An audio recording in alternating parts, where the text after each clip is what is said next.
안녕하세요.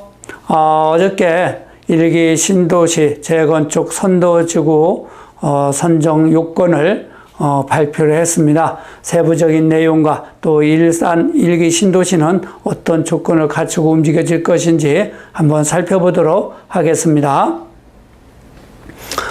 자세히 보시게 되면 분당 같은 경우는 9,000세대, 또 일산 같은 경우에는 6,000세대, 또 3번, 평촌 이런 곳은 각 4,000세대인데요.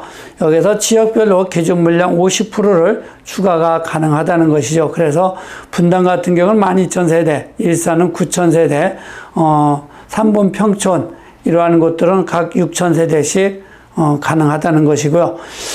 이 배점 만점 기준을 보고 첫째가 주민 동의율이 60점을 차지합니다. 그래서 이 주민 동의율이 상당히 중요하다 이렇게 볼 수가 있고, 또 두 번째로는 이 가구당 주차 대수 등 정비 환경 개선 시급성을 10점으로 보고요.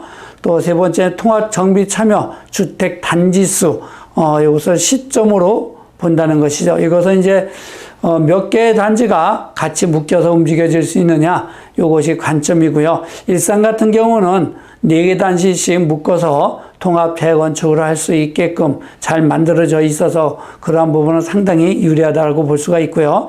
네 번째는 통합 정비 참여 세대수, 요거는 이제 10점을 기준으로 하고요. 도시기능 활성화 필요성도 10점으로 해서 총 100점을 기준으로 한다는 것이죠. 그 중에서도 이 주민 동의율, 이것이 상당히 중요합니다. 이 동의율은 이제 이 분담금이 어떻게 되느냐에 따라서 이 주민들의 이 관심이 상당히 높을 거라고 보고요. 또 지금 선도지구로 지정이 되는 것은 2027년 착공해서 2030년 입주 목표로 한다는 것입니다. 일단 선도지구로 지정이 되면 좋은 것이 뭐냐면 정책적으로 움직여지는 곳이기 때문에 빠르게 진행은 될 것입니다. 다만 이제 이 2030년까지 입주 목표라는 것은 좀 쉽지 않은 얘기다 이렇게 볼 수가 있죠. 왜냐하면 이제 이주를 해야 되기 때문에 이 많은 세대가 어떻게 이주할 것인가 이런 부분도 관심을 가져봐야 될 부분이라고 생각을 합니다. 세부적인 내용을 다시 한번 보게 되면은요.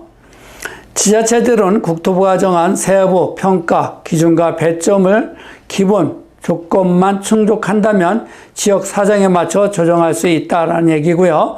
주민 동의율 만점 기준을 95%에서 50%의 기본 조건만 넘었다면 80%로 낮출 수도 있다는 것입니다.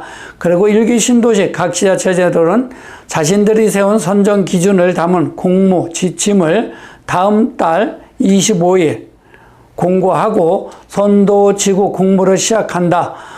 이후 9월에 선도지구를 선정 제안서를 접수하고 10월에 평가를 거쳐 11월에 지자체가 선도지구를 최종 선정한다는 것입니다.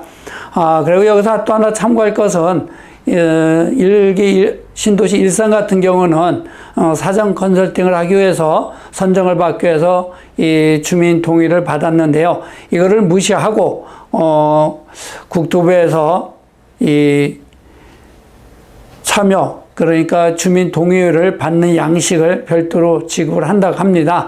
그것에 토대로 해서 움직여진다고 하는 것이죠. 그리고 국토부는 내년 이후에도 매년 1월 물량을 선정하되 향후 시장 여건에 따라 필요시 선정 물량과 인허가 물량을 조정하기로 했다. 오는 2033년까지 분당 84,000가구, 또 일산 같은 경우는 62,000가구, 평촌 41,000가구, 중동 3본 같은 경우는 40,000가구 등 총 267,000가구가 정비 물량으로 선정이 된다는 것이죠. 다음은 이제 일산, 재건축 사전 컨설팅에 선정된 아파트들이 최우선적으로 아마 되지 않을까 이렇게 보여지고는 있는데요. 한번 자세히 보겠습니다. 지금 보시게 되면 후곡마을 3단지입니다. 현대아파트죠. 여기는 94년도 10월에 입주했고요. 총 530세대가 되겠고요. 주차대수는 893대, 세대당 1.68대가 됩니다. 그리고 다음에는 4단지 금완양입니다.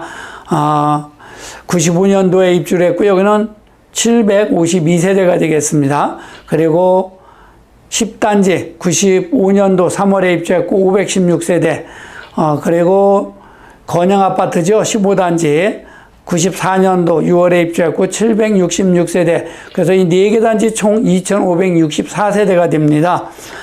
그래서 여기는 요 4개 단지가 역세권 고밀 재건축으로 선정될 가능성이 높다라고 보는 거고, 여기는 사전 컨설팅에 1차적으로 고양시에서 받아들인 곳입니다. 그래서 여기는 총 2564세대가 되겠고요. 동구 쪽으로 한번 가보게 되면 이 동구 쪽에도 보시면 백마 1단지와 2단지, 강촌마을 1단지와 2단지 4개 단지입니다.